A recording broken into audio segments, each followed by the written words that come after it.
evening, everybody, and welcome into KC Sports Tonight. I am Mark Poulose, joined by Katie Maher, and actually today, right now, we are outside of Spratt Stadium because inside it looks like some of the college band is practicing for the game. They're playing some Sweet Child of Mine. Yeah, What'd you think of that? It's a good song to be doing this to. I'm not complaining too much, so you guys rock on in there. Hey, they're jamming out. We're jamming out up here at Chiefs Camp. But the big storyline this week is it is officially a game week in Kansas City. So for the very first time since the Super Bowl, the Chiefs are getting ready to play a real-life opponent. It's the Arizona Cardinals coming up on Saturday, the first preseason game. It's not going to count to their record, but Katie, it really does mean a lot to some of these guys that are trying to make the roster. Yeah, it means a lot because right now the Chiefs have about 90 players on their roster. They need to whittle that down to 53 in just a few weeks' time, and preseason game number 1 is usually where we see a big chunk of cuts get made after. So we're going to start seeing that number kind of dwindle down in the coming weeks. And I mean, for the nearly 40 guys on here who won't be making that active roster, these preseason games are their chances to shine. They can show that they can measure up against other NFL players. And likely, you know, the third team guys aren't going to be going up against the number 1 team guys from the Cardinals, but it still is their chance to show that they can do stuff in the NFL, and that can keep them there a week longer, and that's all that's about. That really is what matters. And like so much of these games, like, you know, we get very excited to see Patrick Mahomes, Travis Kelce.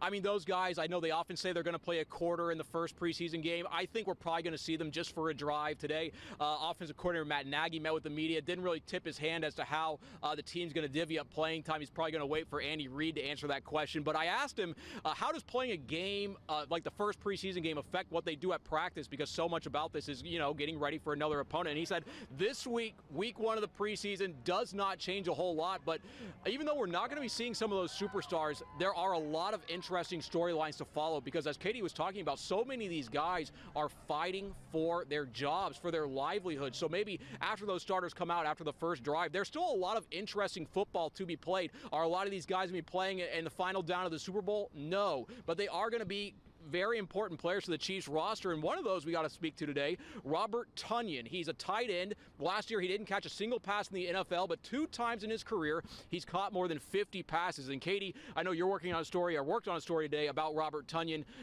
It sounds like he really wanted to be here in Kansas City. Yeah, you know, he said that in his free agency last year, the Chiefs were very eager very early on to get him. And you have to look at, you know, the realistic point of view is that this could very well be Travis Kelce's final year in the NFL. He's entering the final year of his contract, his 13th year in the league. Obviously, we're not going to know what his future 100% is for a very long time, but he is still up there in the age matter. And they're going to have to start planning for that. You know, they've got an amazing backup in Noah Gray. If Noah Gray didn't play on the same team as Travis Kelce, he'd be a tight end number 1 almost anywhere in the league. And we saw him obviously be used a lot more than in years past last year. But the Chiefs, you know, it's smart for them to plan for what their roster will look like after Travis Kelce is done playing in the NFL. And Tonyan is described as a guy who's a really good pass catcher. That's what he's been known for. So maybe he's not as heavy on the blocking side of the tight end scheme, but that's really good in an offense where you want it to be pass heavy and you have a quarterback like Patrick Mahomes. So I don't think him being tight end number 3 on this depth chart right now is something it's not a negative. It's a good thing. Travis Kelce's your tight end number 1, so he's like in a league of his own out there. So he's basically tight end 2 on this team, if we're looking at it realistically. And if he can show that he can catch passes in a preseason game like this Saturday, he could very well make his case to stay on this roster long term. Yeah, one thing that was kind of interesting to hear from Robert, because obviously he's an NFL veteran. I think this is his 9th year in the league, but he talked about how this is the 13th year that Travis Kelce has played in the Kansas City Chiefs offense. So he's talking about the spatial awareness that Kelce has out there on the field, because he knows at a certain point and in every play, he knows where everyone is going to be on the field. And Robert said that's something that he is still trying to develop here in this offense. And he also talked about with Kelce, sometimes when you be looking at it from the outside looking in, like he's like, we look at the film and we didn't really understand how he was so successful. But then when he came here to Kansas City and he got to talk to Travis, he's like, oh my gosh, mentally where this guy was at, like I totally see it. But Katie, I think the most interesting comments from Tonyan were what he said about Aaron Rodgers and Patrick Mahomes, because he's one of the very few players in the NFL who has played for both quarterbacks. He said Patrick He can make all the throws just like Aaron, but he was really impressed with Patrick's command of the huddle and also his practice habits. What did you think of some of those comments? Yeah, we actually heard a lot about Patrick Mahomes today, even though he didn't come to the podium because Matt Nagy talked about him a lot as well. And when I say we heard a lot about Patrick today, we heard a lot about his mental side of the way that he practices and the way that he prepares for a game is huge for a quarterback, obviously, and it's the reason why he's one of the top quarterbacks in the league.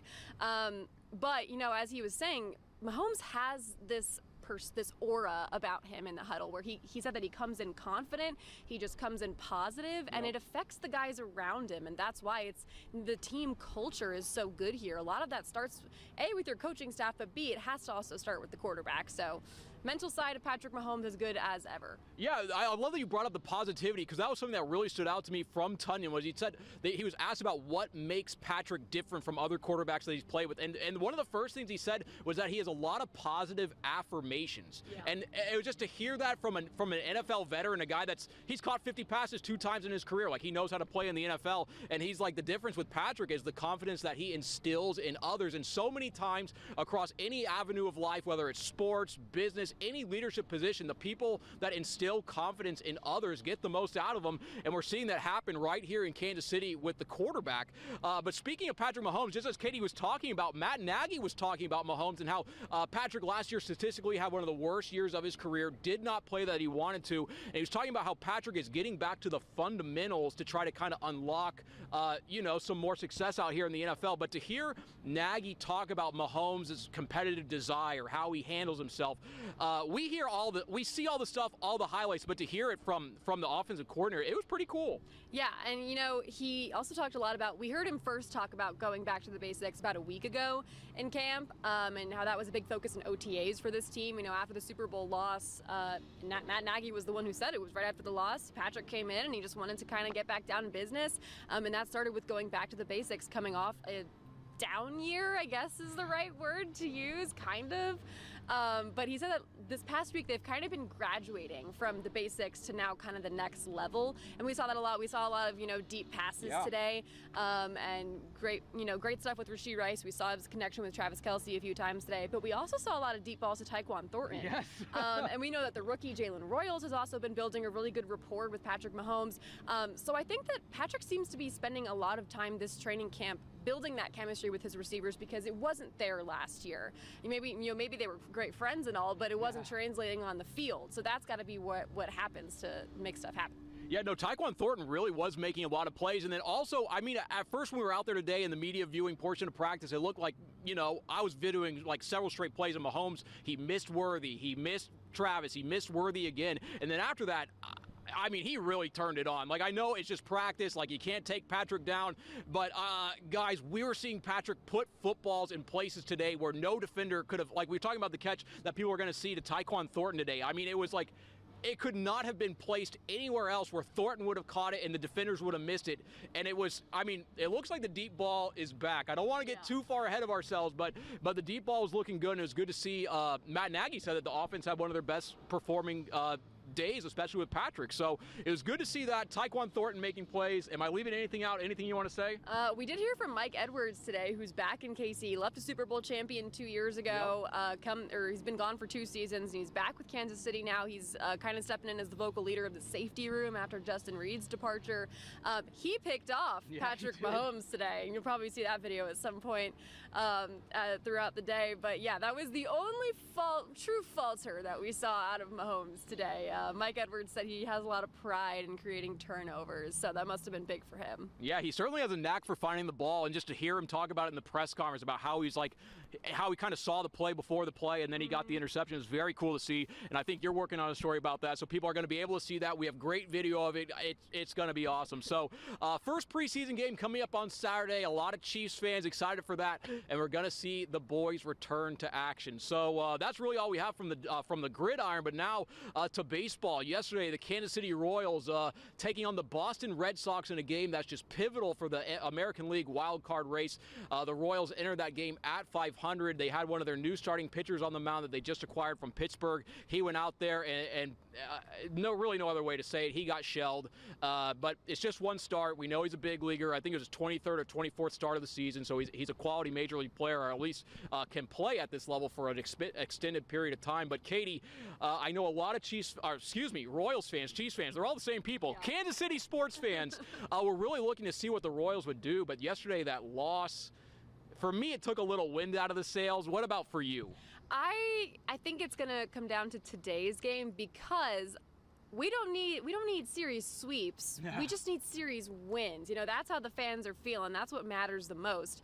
Obviously, you want to get more wins on your record because right now they're kind of sitting in that uncomfortable 500 area, and that's going to matter a lot when it comes to the wild card standings.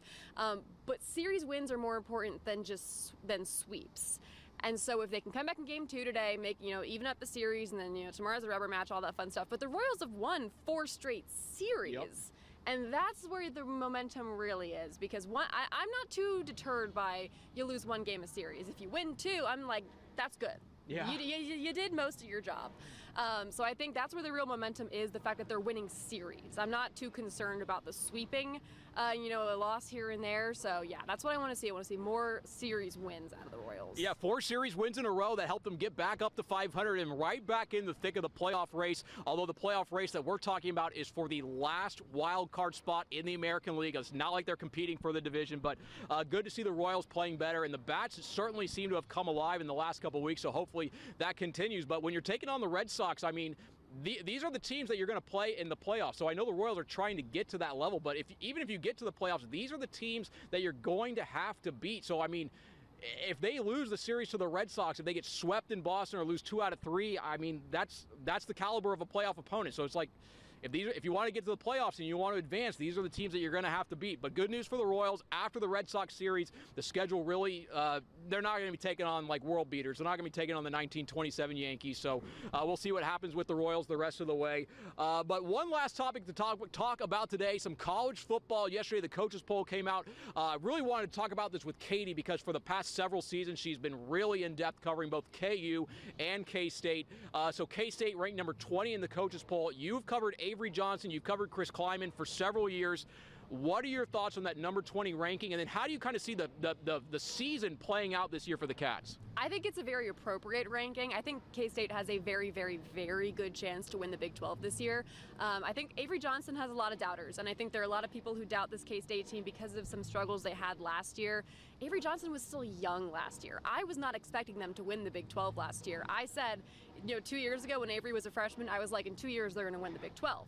You can put that down in writing. I said it, and that's going to be this year because he's an upperclassman now and he knows what he's doing. He's starting full time. He wasn't doing that 2 years ago. Last year was his first year doing that. Anyone who thought they were going to make it to the college football playoff and win games there with a sophomore quarterback, it just wasn't going to happen. Not to say that the team wasn't good, but he needed another year. Other guys on the team needed another year to kind of mesh with him. We see Avery loves his tight ends. Yeah. He's continuing to build chemistry with Jace Brown, who's always a threat in the deep passing game.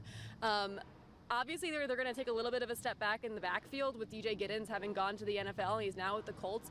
I think that K-State coming in at number 20 preseason is very appropriate. I think they stand in maybe one of the best chances to win the Big 12 this year. And they stand a very good chance of getting one of those bids to the college football playoff. So I thought that was appropriate. I thought Mizzou and KU both getting some ranked votes in that poll was also appropriate. KU still feels like such a dark horse to me, kind of, because they have the benefit of having Jalen Daniels. He's such a veteran quarterback, so much experience, but he does have the injury bug, and I think that's going to be something to watch for the rest of his collegiate career. And, there's also the fact that they have all new starting receivers. They had a trifecta of experienced veteran 5th-year, 6-year seniors last year in Luke Grimm and his two best friends, Quentin Skinner and Lawrence Taylor. And I'm like, without them, I'm a little concerned about what the passing game is going to look like for Jalen Daniels and company because there's going to be new faces there that just didn't get as much playing time last year. But Daniel Highshaw's back in the backfield, so it's good to have an experienced running back there when you're down Devin Neal now. So I think it's going to be a question mark for KU. If they do really, really well, I wouldn't be surprised. If maybe they take a little bit of a step back, I wouldn't be surprised. I think it's kind of a weird year for the Jayhawks. But like I said, I think that K-State is probably my favorite to win the Big 12 this year.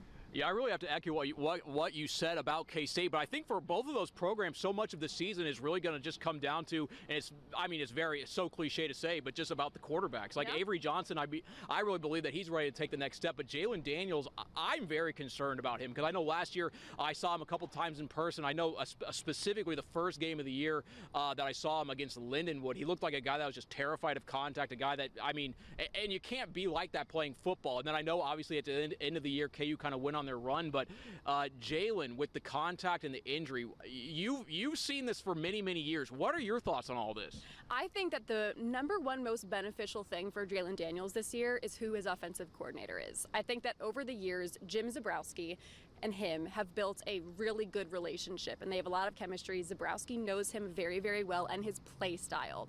Zebrowski didn't get the nod as, the offensive coordinator. He was named co-OC, but he wasn't the one calling plays. That was Jeff Grimes last year. Jeff Grimes was just calling an offense that just didn't look like it was suited for the players that were actually on the field all season. But they did make a switch halfway through the season. Z used to be up in the booth, and Grimes was on the floor.